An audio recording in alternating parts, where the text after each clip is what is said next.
সুতরাং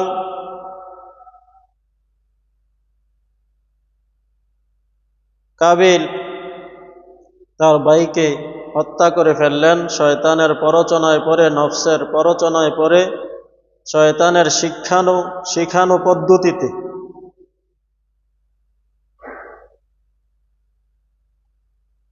সুতরাং আল্লাহ সুবহানাহু ওয়া তাআলা বলেন, ইন্নী উরিদু আন তাবুআ বিইসমি ওয়া ইসমিকা ফাতাকুনা মিন আসহাবিন নার। হাবিল বললেন, নিশ্চয় আমি চাই আন তাবুআ, ফিরুক, প্রত্যাবর্তিত হোক, বিইসমি, আমার পাপ, ওয়া ইসমিকা, এবং তোমার পাপ তোমার উপর প্রত্যাবর্তিত হোক, ফাতাকুনা মিন আসহাবিন নার। অবশেষে কাবিল তাহার ভাই হাবিলকে হত্যা করে জাহান্নামের অধিবাসী হলেন। ওয়াযালিকা জাযাউয যালিমিন। আর জালেমদের, অত্যাচারীদের, নিষ্ঠুরদের প্রতিদান এরূপেই হয়ে থাকে। فطوعت له نفسه قتل أخيه فقتله فأصبح من الخاسرين। তাহার নফস তাহাকে ফুসলাইতে লাগলো, পরচিত করতে লাগলো, কতলা আখিহি, তাহার ভাইকে হত্যা করতে, ফাকাতালাহু, অতঃপর সে তার ভাইকে হত্যা করে ফেলল, আসবাহা মিনাল খাসিরিন, বলে সে ক্ষতিগ্রস্তদের, হালিকিন, ধ্বংসগ্রস্তদের অন্তর্ভুক্ত হয়ে গেল।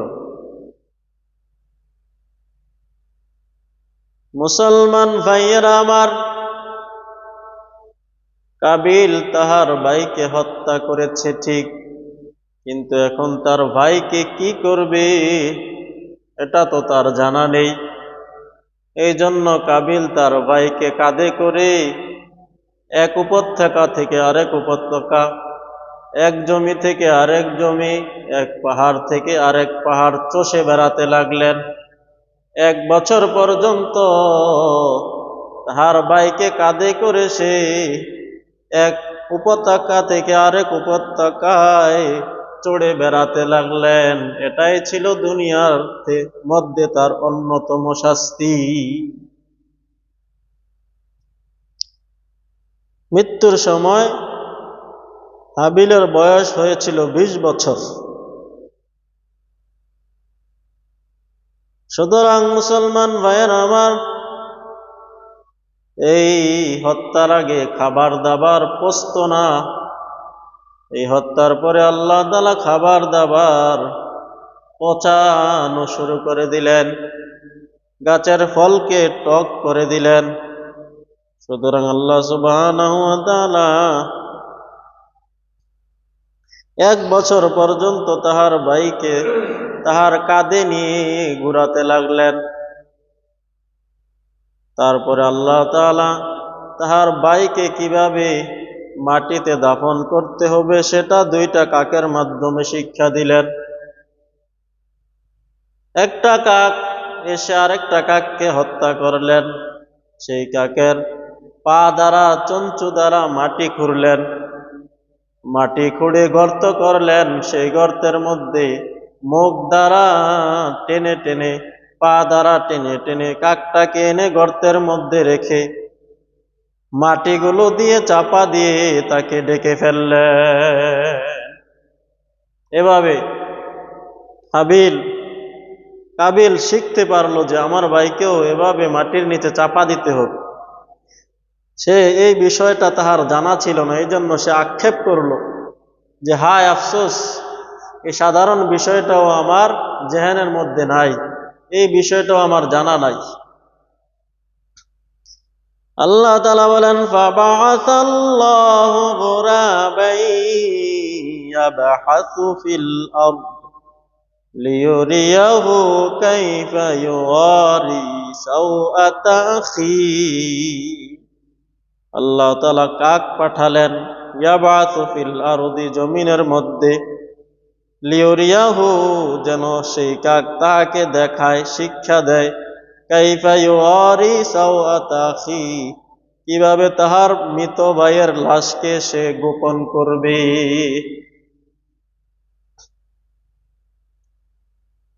قال يا ويلتى أعجزت أن أكون مثل هذا الغراب فأوري سوءة أخي। তখন কাবিল বলল, হায় আফসোস, আজাস্তু, আমি অক্ষম, আমি অপারগ, আন আকুনা মিথলা হাদাল গুরাব, এই কাকের মতো বুদ্ধি রাখতেও আমি অপারগ।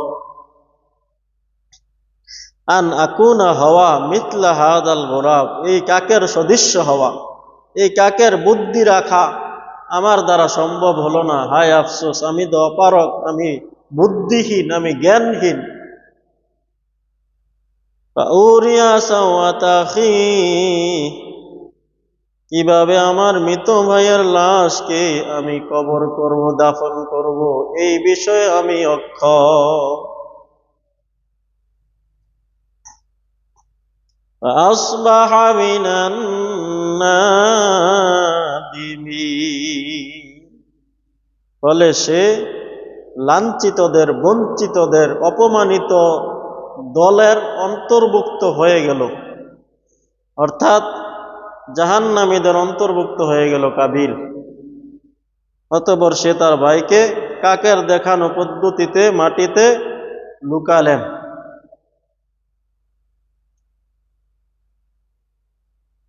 এখানে অনেক বিশদ আলোচনা এসেছে, যেহেতু সময় একেবারে শেষ হয়ে গেছে, আমরা কুরবানির আলোচনা এখনো কিছুই করতে পারি নাই। হজের ইতিহাস লম্বা আলোচনা করার কারণে এজন্য আমরা আর বিশদ আলোচনার মধ্যে গেলাম না। আমাদের কুরবানির যেই পদ্ধতিতে এসেছে, যার মাধ্যমে এসেছে, সাইয়্যিদুনা ইব্রাহিম আলাইহিস সালাতু ওয়াস সালামের কিঞ্চিত আলোকপাত করার আমরা এখন থেকে ধারাবাহিক চেষ্টা করব।